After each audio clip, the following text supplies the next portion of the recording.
अगर मैं optical path की बात करता हूं, इमेजिन करो कि आपका एक वेव फ्रंट है, याद है ये हाइगन्स प्रिंसिपल रिफ्रैक्शन, ये आपका वेव फ्रंट है, ये मीडियम चेंज कर गया। जब एक वेव फ्रंट यहां से यहां गया और मीडियम चेंज कर गया, तो देखने वाली बात यह है कि ये जो रे देख रहे हो, ये लाइट देख रहे हो, ये लाइट पहले डेंसर मीडियम में एंटर कर गई और ये लाइट अभी हवा में ट्रेवल करेगी। जब ये वेव फ्रंट को छोड़ेगी तो हवा में ट्रेवल करेगी। जब तक ये डेंसर में एंटर नहीं करती तब तक जाने वाला वेव फ्रंट तैयार नहीं हो पाएगा। तो जाने वाला वेव फ्रंट डेंसर मीडियम में वेव फ्रंट कब बनेगा? जब ये वाली लाइट यहां से यहां जाएगी। अब प्रॉब्लम क्या है? प्रॉब्लम ये है कि ये वाली लाइट जब तक यहां से यहां नहीं आएगी तब तक ये वेव फ्रंट नहीं तैयार होगा। ये रहा आपका वेव फ्रंट। तब तक ये वाली जो एंटर कर चुकी है लाइट, ये काफी डिस्टेंस लिक्विड में या डेंसर में ट्रेवल कर चुकी होगी। मतलब ये लाइट अभी वैक्यूम में डिस्टेंस ट्रेवल कर रही है रेयर में, और ये वाली लाइट किस में ट्रेवल कर रही है? डेंसर में ट्रेवल कर रही है ना, मीडियम चेंज है। क्या ये पॉइंट क्लियर है? मुझे सिर्फ ये बताओ कि ये डिस्टेंस और ये डिस्टेंस क्या बराबर होगा? हाँ या ना? ये वाला डिस्टेंस और ये वाला डिस्टेंस क्या बराबर होगा? ये दो डिस्टेंसेस, हाँ या ना? क्यों नहीं बराबर होगा? क्योंकि स्पीड डिफरेंट है भाई। क्योंकि ये वैक्यूम है या रेयरर है और ये डेंसर है। डेंसर में स्पीड लाइट की स्लो है और रेयरर में फास्ट है, तो ये ज्यादा डिस्टेंस होगा, तो ये कायदे से कम डिस्टेंस होगा। डायग्राम पे ना जाए, सही पॉइंट है, क्योंकि स्पीड डिफरेंट है तो डिस्टेंस भी डिफरेंट है। कोई डाउट इसमें? अब मेरे को रिलेशन बताना है कि ये डिस्टेंस और इस डिस्टेंस में रिलेशन क्या है। तो मेरे को बताना है कि अगर ये एयर में डिस्टेंस या रेयरर में डिस्टेंस ट्रेवल हुआ BC, तो डेंसर में ट्रेवल हुआ AD, तो AD और BC में आपस में क्या रिलेशन है, ये आपको बताना है। सिंपल है। क्या ये पॉइंट यहां तक क्लियर है? तो इसके लिए काम करते हैं। ये एंगल ऑफ इंसिडेंस I और रिफ्रैक्शन R हमने किया हुआ है हाइगन्स प्रिंसिपल में। तो साइन I किसके इक्वल है? This BC divided by AC, और साइन R किसके इक्वल है? AD divided by AC। ये पुट कर लिया, ये देखो, पुट करने पे AC से AC कैंसिल, तो म्यू की वैल्यू आ गई। क्रॉस मल्टीप्लाई किया तो क्रॉस मल्टीप्लाई करके BC किसके इक्वल है? Mu times AD। तो रिजल्ट आ गया। एयर में या रेयर में डिस्टेंस कितना है? BC, और डेंसर में डिस्टेंस कितना है? AD। और इनमें ये डिस्टेंसेस बिल्कुल भी बराबर नहीं है। अगर इनके बीच में कुछ रिलेशन बनाना है तो रिफ्रैक्टिव इंडेक्स म्यू लेना पड़ेगा। तो जो रेयर का डिस्टेंस है is always equal to mu times denser का डिस्टेंस।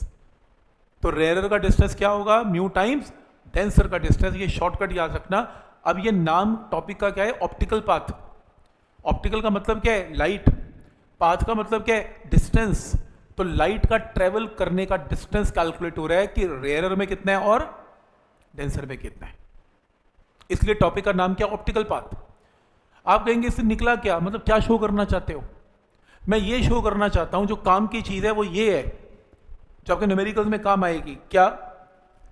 कि अगर आपको एक न्यूमेरिकल में ये दे दे कि सपोज करो ये आपके पास एक ग्लास स्लैब है, ठीक है, आपके पास ग्लास स्लैब है, एक लाइट इसमें डिस्टेंस ट्रेवल करती है, ये रही लाइट ग्लास स्लैब में डिस्टेंस ट्रेवल करती है। तो ये क्या है? ये ग्लास है, और ग्लास का रिफ्रैक्टिव इंडेक्स क्या है? मान लो 3/2 है, और ये डिस्टेंस कितना है? 10 सेंटीमीटर है।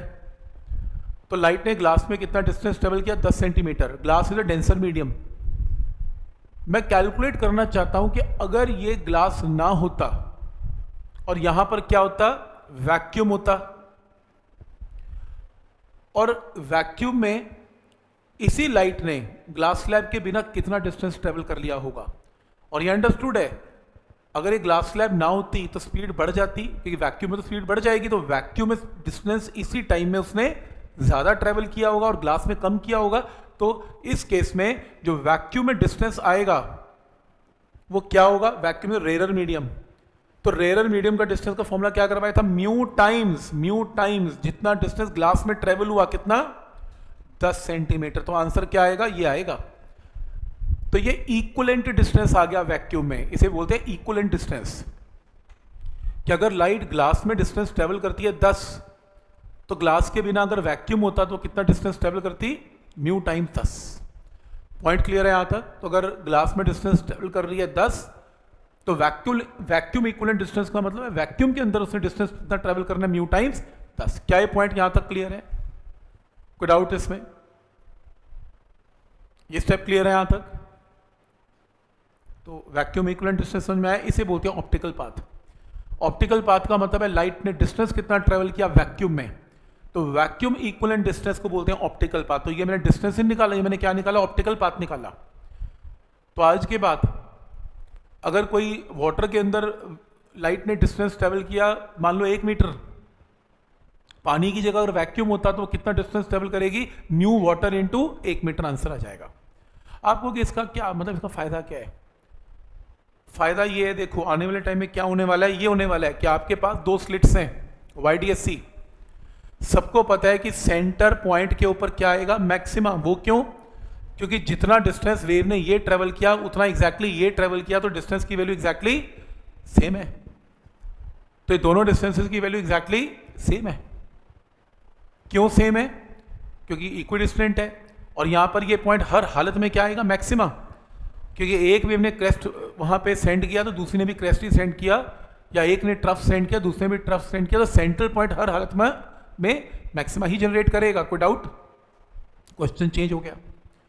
क्वेश्चन में बोलेगा मैंने रास्ते में क्या किया, एक लाइन खींच दी और इमेजिन करो ऊपर पानी डाल दिया, ऊपर ये पूरा मीडियम वाटर है और नीचे क्या कर दिया? ग्लास। अब देखो ना, इस वेव ने ग्लास में से डिस्टेंस कवर करना है और इसने वाटर में करना है। ऊपर वाली जो लाइट है वो पानी में से ट्रेवल करती हुई आ रही है, नीचे वाली लाइट ग्लास में ट्रेवल करती हुई आ रही है। बोलो सेंट्रल पॉइंट में मैक्सिमम होगा कि नहीं होगा? मालूम नहीं। क्यों? क्योंकि अब अगर ये वाटर में डिस्टेंस ट्रेवल कर रही है लाइट, तो वाटर में जो डिस्टेंस ट्रेवल किया वो मान लो अगर ये वैक्यूम होता, चलो वैक्यूम होता, कुछ नहीं, वाटर नहीं, कुछ नहीं, तो ये डिस्टेंस एक्स है, ये डिस्टेंस भी एक्स है, सिंपल है, दोनों एक्स है। तो वो तो वहां पे तो कंस्ट्रक्टिव इंटरफेरेंस होगी, क्योंकि पाथ डिफरेंस की वैल्यू शुरू में क्या थी? 0। लेकिन अब पानी और ग्लास डालने से क्या हुआ? हम अपना YDSC एक्सपेरिमेंट किस में करते आए हैं? वैक्यूम में। तो इमेजिन करो अगर ये वैक्यूम होता तो वैक्यूम में डिस्टेंस ट्रेवल कितना होता है? x into mu water. Vacuum equivalent distance क्या है? x into mu water. और यहां पर क्या है? x into mu of glass. अब मजे की बात है, वाटर ग्लास का रिफ्रैक्टिव इंडेक्स तो डिफरेंट है, इसलिए दोनों ऊपर और नीचे के डिस्टेंस बराबर नहीं रहे। तो अब मैं क्या करूंगा? बड़ी वैल्यू में से छोटी वैल्यू को क्या कर दूंगा? माइनस, और जो भी ये टर्म आएगी उससे बोलूंगा पाथ का डिफरेंस। तो अगर ये पाथ डिफरेंस n लैम्डा हो गया तो कंस्ट्रक्टिव इंटरफेरेंस है, और अगर 2n - 1 इंटू लैम्डा बाई 2 हो गया तो डिस्ट्रक्टिव इंटरफेरेंस है। अब मैं ये नहीं कह सकता कि सेंटर में मैक्सिमा होगा कि नहीं होगा। डिफरेंस समझ में आ रहा है? ऑप्टिकल पाथ कैसे काम करेगा आने वाले टाइम में? ये फायदा है ऑप्टिकल पाथ का कि आप अपने क्वेश्चन को, जो भी दुनिया का क्वेश्चन है, जो भी आपका न्यूमेरिकल है, उसको उठा के वैक्यूम में कन्वर्ट कर सकते हैं। ये फायदा है इसका, क्योंकि हम यूज टू हैं अपने मीडियम वैक्यूम के साथ काम करने में। तो हम तो वैक्यूम के साथ काम करते हैं, तो अगर कोई मीडियम कल को चेंज करता है तो डिस्टेंसेस को वैक्यूम में कन्वर्ट किया जा सकता है। ये फायदा ऑप्टिकल पाथ का। कोई डाउट इसमें? शुरू करते हैं न्यूमेरिकल्स।